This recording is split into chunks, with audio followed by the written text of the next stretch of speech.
Thank you for being here again for the next episode of our weekly podcast, the Class Action Weekly Wire. I'm Jennifer Riley, and joining me today is Justin Donoho.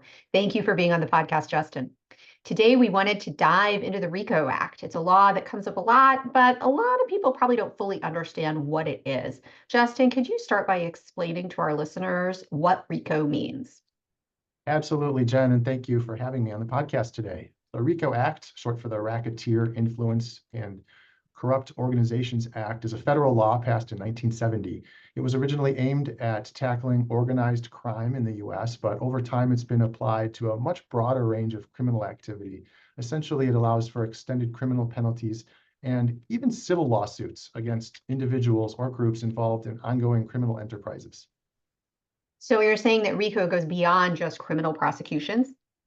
Exactly. It has both criminal and civil components. On the criminal side, someone found guilty under RICO can face up to 20 years in prison and fines up to $250,000. And on the civil side, it's quite powerful too. Victims can recover treble damages, meaning 3 times the amount of actual damages, plus attorney's fees and the cost of the lawsuit. Interesting. So who can bring a civil RICO claim? They can be brought by private individuals who've been harmed in their business or property as a result of a RICO violation, but they must meet certain requirements, often referred to as RICO's statutory standing requirements. In other words, you have to prove causation and injury. Interesting. So what do plaintiffs have to prove to demonstrate a RICO violation? So there are 3 main elements. First, they have to prove racketeering activity. This includes a long list of criminal acts, everything from murder and kidnapping to mail fraud. Wire fraud is a big one we see a lot, money laundering, and securities fraud. Wow, that's quite a range. Yeah, it really is. And that's why RICO can be applied to so many different types of cases, especially fraud-related ones across various industries. Second, there must be a pattern of racketeering activity, at least 2 criminal acts, and they need to be related in some way, whether by method, victim, or time frame. Got it. What's the third? The third is the existence of an enterprise. Broadly, that's includes individuals, partnerships, corporations, associations, or even groups that aren't legally recognized as entities. What's key here is the relationship between the defendant and the enterprise. The defendant can't be the enterprise. Instead, they must be shown to have conducted the affairs of the enterprise through a pattern of racketeering activity. Got it. That makes sense. So what is the statute of limitations applicable to a RICO claim? It's 4 years from the date of discovery of the injury caused by the RICO violation. Got it. So now I understand that RICO class actions have become more significant recently. Can you tell us about some of the key rulings from the past year? Yes, the past year was a big one for RICO class actions. Courts granted class certification in about 33% of cases in 2024, while denying it in 67%. These decisions can have massive implications, especially because treble damages in class actions can pose serious risks for defendants. Got it. Can you give us an example of a case where class certification was granted and the class was certified? Sure. So one notable one was Seiler v. Global E-Trading. It involved alleged fraudulent charges for diet pills, the so-called keto racket.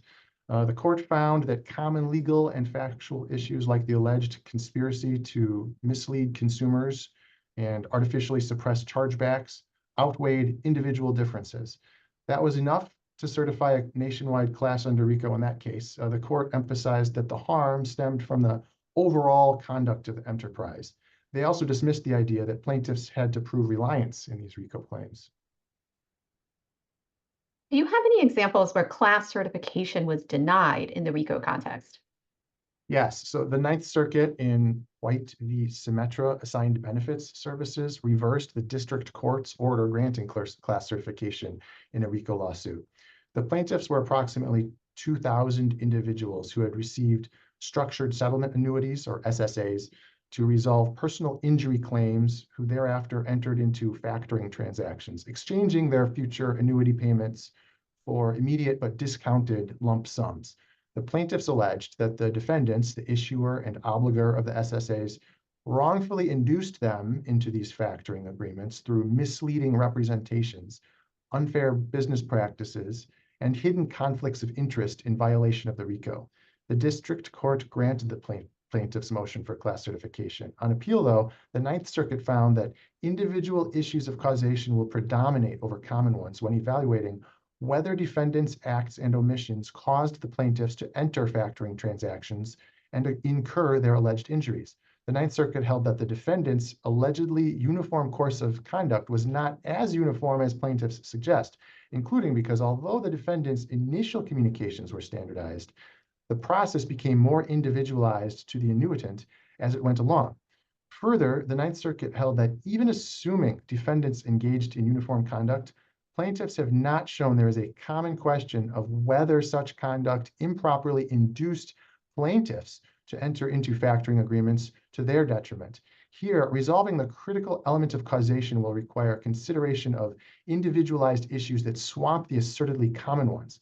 Thus, the Ninth Circuit ruled that any assessment of whether the defendant's alleged acts and omissions caused the plaintiffs to enter the factoring transactions or led them into accepting inferior factoring deals than they otherwise would have, absent the alleged misconduct, would require an analysis of each plaintiff's individual circumstances, including their understanding of the transaction and motivations. The result would be 2,000 mini-trials on causation. Given the variety in interactions and state court processes, the Ninth Circuit concluded that individualized issues of causation would predominate, making class certification improper. For these reasons, the Ninth Circuit reversed the district court's ruling granting the plaintiff's motion for class certification. Got it. Thanks for that overview. Justin, what about settlements in these types of cases? Are they common in the RICO context? Large settlements are not exceedingly common. However, there were several in 2024 that crossed that $1 million mark.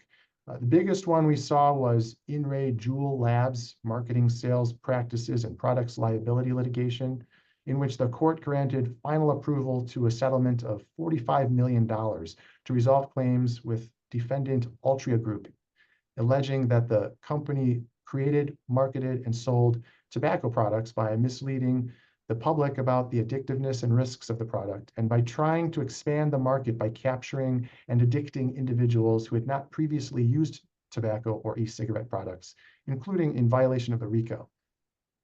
Well, Justin, this has been incredibly informative. Thanks so much for breaking down such a complex topic in an understandable way for our listeners. And thank you to our listeners for tuning in today. My pleasure, Jen. Always happy to talk legal strategy, especially about class actions. Thanks to all the listeners.